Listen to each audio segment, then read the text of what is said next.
warm glow of the cafe lights made the world outside seem colder than it was.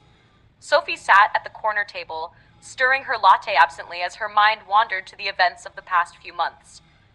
She had met Ethan at a bookstore, both reaching for the same tattered copy of a classic novel. Their fingers brushed, and the connection had been instantaneous. For 3 months, Ethan had been a dream. He was charming, attentive, and always seemed to know the right thing to say. Sophie had never fallen for someone so quickly, and to her surprise, she didn't mind. For once, she thought, life was finally handing her something good. Until last night. The memory of the confrontation replayed in her mind. She had arrived at his apartment unannounced, eager to surprise him with his favorite dessert. The knock on the door had been answered by a woman, a beautiful woman, her dark curls tumbling over her shoulders and wearing one of Ethan's t-shirts. "Can I help you?" the woman asked, her brows furrowed in confusion. "I'm looking for Ethan," Sophie stammered, her heart pounding. The woman's face twisted in a mixture of shock and realization. "I'm sorry, who are you?" "I'm Sophie," she replied hesitantly. "Ethan's girlfriend." There was a long silence before the woman spoke again, her voice cold and controlled. "I'm Rachel, Ethan's wife." The words struck Sophie like a slap. She couldn't breathe, couldn't think. The rest of the conversation was a blur of accusations, apologies, and Ethan trying to explain himself. Now, sitting in the cafe, Sophie felt hollow. How could she have been so blind? There had been signs, of course. Weekends when he was mysteriously unavailable, phone calls he never answered in her presence, and his reluctance to talk about his past.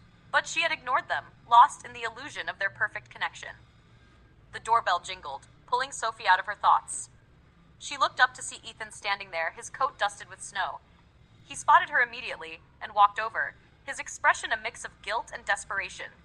"Sophie," he began, sitting across from her before she could object. "Don't," she interrupted, her voice sharper than she intended. "Don't try to explain again. I can't do this." "I'm sorry," he said, his hands clasped together on the table. "I never meant for this to happen." "You never meant for what?" she snapped. "For me to find out you're married? For me to feel like a fool?" Ethan looked down, unable to meet her gaze. "I didn't plan any of this. Rachel and we've been distant for years. It's not an excuse, It's not an excuse," Sophie cut him off. "You should have told me from the beginning. I deserve to know." "I didn't want to lose you," he admitted. "What?" His voice barely above a whisper. "I didn't expect to feel this way about you." Sophie laughed bitterly. "And what way is that? Like I'm some escape from your real life? Do you have any idea what you've done to me? To her?" Ethan reached for her hand, but she pulled away. "Sophie, please. I know I've made mistakes, but I care about you. I need you to believe that." She stared at him, searching for the man she thought she knew, but all she could see now were the lies. "Do you love her?" she asked suddenly. Ethan hesitated. "It's complicated." Sophie shook her head, a sad smile on her lips. "It's not. You either love her or you don't. And if you don't, you owe her the truth. Just like you owed me." He opened his mouth to respond, but she stood up, grabbing her coat. "I can't be part of this," she said firmly. "I won't. You need to figure out your life, Ethan, and when you do, don't come looking for me." "Sophie, wait." But she was already walking away, the cold air biting at her cheeks as she stepped outside. Tears blurred her vision, but she didn't stop. She didn't look back.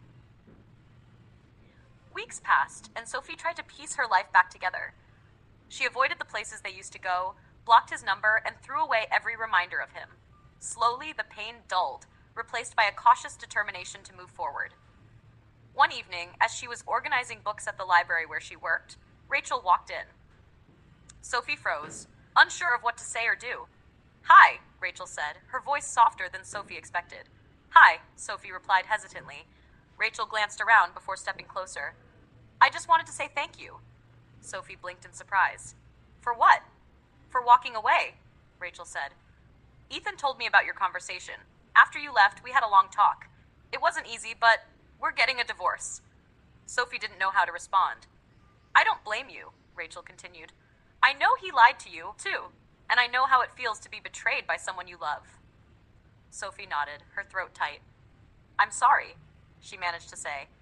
Rachel smiled faintly. "Don't be. You helped me see the truth, even if it hurt. I hope you find someone who deserves you. With that, Rachel walked away, leaving Sophie with a strange sense of closure. As she returned to her work, Sophie realized something. She was stronger than she thought. She had faced betrayal, heartbreak, and loss, but she hadn't let it destroy her. And for the first time in months, she felt free. Word